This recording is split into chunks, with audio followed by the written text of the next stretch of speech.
Alright, so this tutorial is simply a solution for those of you that might have had experienced challenges with the Unit 1 player control tutorial, which already exists. By the way, it's a good tutorial, but I personally encountered a few problems. Now, in my case, I'm running Mac OSX, and I ran into errors that could not find solutions for on the web.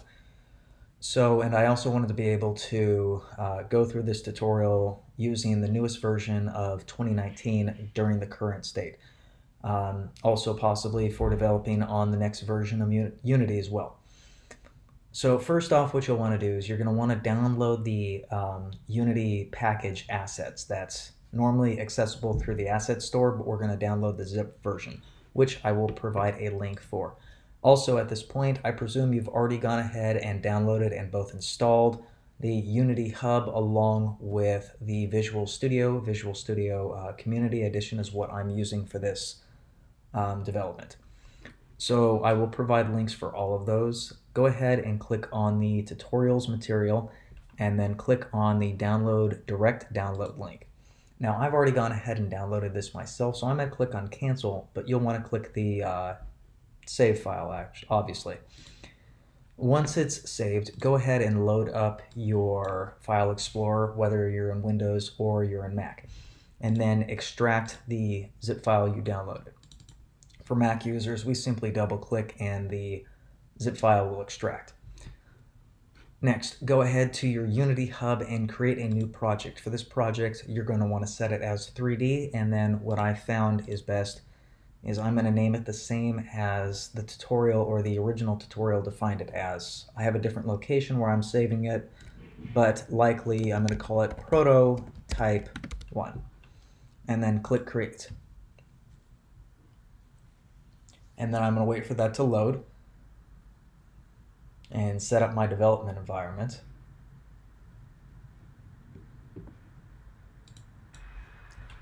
So next, what you'll want to do is up in the Unity application in the main menu in the top area. Also, if you hear any loud sound in the background, Unity tends to warm my system up and the fans run heavy and hot, so you might hear a bunch of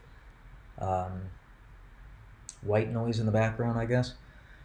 Go ahead and click on the Assets menu and then come down here to where it says Import Package, Custom Package.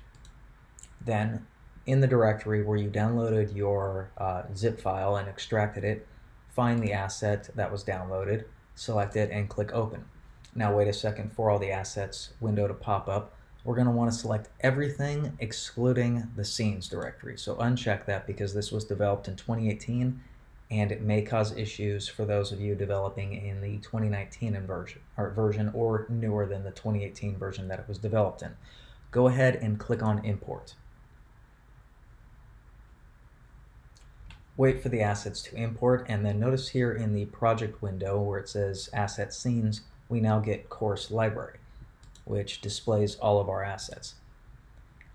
Next, what I'll point out, you don't have to do this. Your layout might look different than mine if you don't have this, and they will go over this briefly, but if you don't have the layout options here, click on Layout and then Revert Factory Settings, and it will give you the 2x3, 4x split, default, tall, and wide.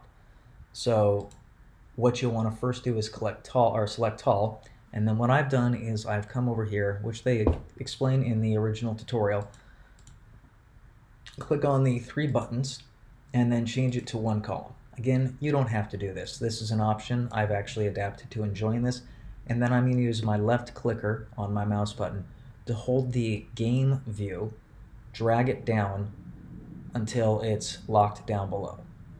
Again, that's an option. You don't have to do it. It's just the way the tutorial is set up.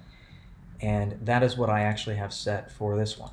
So I'm going to do that, and it's going to adjust it to what I like. In the next part, I will show you how to import and use your assets to build your road.